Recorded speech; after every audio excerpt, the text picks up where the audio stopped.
What is up, everybody? Thank you so much for tuning in. This video was filmed exclusively for odds.com. If you missed the podcast, please click the link below. Check out the full video over at odds.com. Make sure you smash that like button, and good luck on all your action. Thank you so much for the support and have a wonderful week.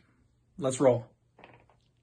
Next fight up, we've got Mike Slow Rodriguez taking on Danilo Marques. And this is one I was really hoping Cody was going to be on the show with me here tonight, because I wanted to talk about this with him. Cody, if y'all don't know, does a whole lot of Canadian MMA stuff. He's a matchmaker up there. He works with a lot of fighters. He's got history with a bunch of UFC and regional scene fighters. And I wanted to talk to him about this. So those of you who don't know, fighters' nicknames are a bit of a weird thing. Usually, you don't pick your own nickname.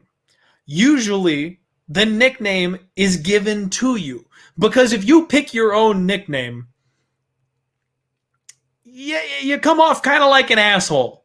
You know, if you're like, my name is Clint, and I'm the Hammer. I'm Clint the Hammer McLean. Everyone's like, bro, you're not the Hammer. Shut up. Sit down. Like that. You get the name that, like, your gym mates give to you. Mike Slow Rodriguez. Like, I mean, did it just stick? Did he think it was cool? Did some guy in the gym was like, bro, you're super slow, and he's like, that's it. That's the one. Like, I don't get it. Don't get it. You should never have a bad nickname as an MMA fighter.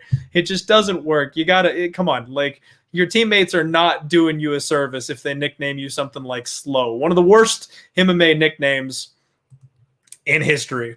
MMA Sports Bet are ready to call me the Hammer from now on. And actually, it was I was in high school playing football right around the time that Gladiator came out. So my football coach always called me Clintus Maximus. So that's the one that I always went by.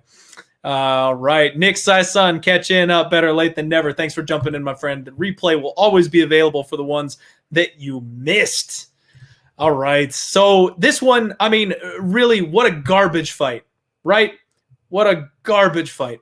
So Mike Slow Rodriguez, he's got big Muay Thai. That's the best way I can say it. He's big for the division. He's super long, super tall, nasty step-in elbows. He is super dangerous in the clinch, big knees. You don't want to be in the clinch with this man. But he's also not very durable. He makes bad choices, and he really loses every time a fight gets extended. I feel like he's got a bad gas tank. He doesn't have a great ground game. He is willing to let his opponents walk him down. He gives up the cage position and gets his back walked up to the fence, which you just don't want to be in that situation, especially when we're in the apex, the small cage. Like, you can't let people walk you up against the fence and just put you down. Not a good look. I'm not a huge fan of Mike Rodriguez, and I hate that he is always such a big favorite. It drives me nuts, because this is the kind of guy that you cannot trust with your money. You simply cannot trust this guy with your money. So good luck if you've parlayed Mike Rodriguez. Good luck if you have bet on Mike Rodriguez. But I will never, ever, ever put my money on this man, especially not as a giant favorite. And once again, he's sitting around, what, minus 250? Yeah, minus 245, minus 250, and it's just too much. Now, if y'all remember Danilo Marques, this is a guy that we actually jumped on as the underdog. Or no, he was a slight favorite, sorry, in his last fight against Kadisi Ibragimov. We all know how bad Kadisi Ibragimov is. And this is a guy that is really, really... I mean, he's getting into MMA too late, right? 35 years old. He's just finally getting that step up to the octagon. Didn't look great. Barely got it done against Cadiz. Didn't get the submission, even though he was, even though he's a Brazilian Jiu-Jitsu black belt, supposedly got a high ground game, made some mistakes. But you know what? He's moving things where they should go. He's now training out of King's MMA. So he's working with guys like Benil Dariush, Kelvin Gastelum, Neiman Gracie, the Alpha Ginger. He's in the right place. Danilo Marques is making the right moves. He's doing the right things. And I like what I see from him in that perspective. He's going to have to walk through the fire of Mike Rodriguez. That's the only thing that he can do here to win this fight. He's going to have to sell out for the takedown. We've seen that that's what he wants to do.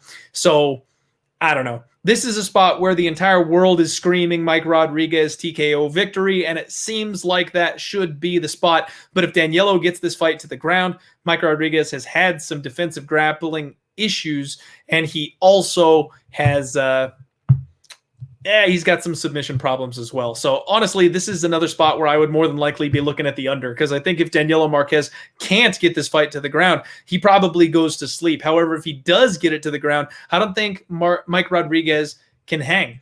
Angela Lee in the chat here, my friend. That's right. I might be a clueless old man. I'm not coming at you by any stretch of the imagination. You can insult me all you want. That's fine, but don't be spamming my chat, because if you spam my chat, I will block you. There's a few very, very small things that we don't tolerate. That is hate speech, racism, and spamming my chat. So you can call me bald and ugly and clueless all you want. That's fine. I'll let you hang around. But if you spam, you're gone. It's that simple. If you want to wear a block as a badge of honor, you're one of those weird people that get off on that. Sorry, but is what it is. All right. So that's it. That's the read on Danilo Marques taking on Mike Rodriguez. And Angela Lee, you were warned, but I'm sorry. That's it. You're done. People, man. People. I appreciate it. I appreciate that. You're awesome.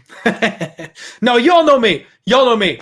There is absolutely nothing you can do to get under this skin. It's all positive vibes. I could be wrong for 10 weeks in a row and lose my ass betting on MMA, and I'm going to come right back here on Monday, and I'm going to tell you all my win and loss record, and I'm going to tell you all that I'm getting my ass kicked betting, and I'm going to smile, and I'm going to joke, and I'm going to break down the next card, and we're going to have fun anyway, because that's what we do here at the Die Hard MMA podcast. So if you want to be toxic, if you want to be in a bad mood, that's on you. I can't help you with that. And you're fine to do that. Just don't mess up my chat. If you mess up my chat, you get the fuck out. That's how this works. All right. Moving right along. You know what? Pause, because we've got another fight that I think is unlisted here. Ode Osborne is taking on Dennis Bondar. Now, I don't know why it's not on the screen here for the UFC's fight page, but I believe they are fighting on Saturday. I think there's another question as to whether or not this fight will happen, COVID tests, stuff like that. So I'm not sure if this fight's going on, but I want to break it down in the event that it is. Ode Osborne is insanely athletic. I like what I see from this kid. He is lightning fast, just ridiculously powerful, muscle all over his frame. The problem is he's willing to play off of his back. He's got sick jiu-jitsu. He snatched a couple submissions off of his back. So because of that, he's one of these guys that's willing to go ahead and try that every time out. Bondar is one of these Russian monsters, all right? You do not want to be on your back against this guy. All right. Oh, geez. And now Rachel Ostovich. All right. See you later. Bye. You don't want to be trying to play off of your back against this guy. You just don't. All right. Bondar uses his striking to corral his opponents up against the fence. He will hold them against the cage. Then he does the Khabib style shit. Great underhooks. Gets this guy to the floor. Nasty ground and pound. Good submission rate. Good submission offense. 100% finish rate. This guy's nasty. This guy is absolutely nasty. We do have a line for this one. Bondar is minus 160, plus 140 on Ode Osborne. I feel like Bondar may not be getting the respect he deserves here. I feel like this line could be a decent bit wider from what we've seen. However, I like Ode. I'm a huge fan of Ode Osborne, and he's one of these underdog type guys that I really want to back. I really want to be on, and I want to cheer for, honestly. So these are one of these guys that I'm always going to look to follow. I like getting the dog money on him. I like having the opportunity, but I just can't do it. I just can't do it. Bondar's got to prove himself in the UFC, but I don't want to fade him. I want to back Ode, but he's got a bad stylistic matchup against Bondar. The only thing I'm thinking on this fight, honestly, is the under. So right now they've got the total set at 1.5. I mean, you're thinking it's going to go over 1.5 maybe, but if we can get an alternate 2.5 or maybe lay the wood on fight doesn't go to decision at -195, I think someone's going to sleep. Ode Osborne has been submitted a couple of times, and Bondar is the type of fighter that breaks people. If Bondar can't break Ode Osborne, there's a chance that Ode Osborne lands that knockout coming the other way. So this is a very tough competitive fight. I mean, I'm just going to rock the shirt, folks. Fireball and popcorn on this one. Fireball and popcorn. I'm going to say Bondar is going to get the win here, but I don't know what the safe move is to pull the trigger, especially with him being a UFC debutant. I don't think I'm going to put my money on this one. We'll see. We'll see.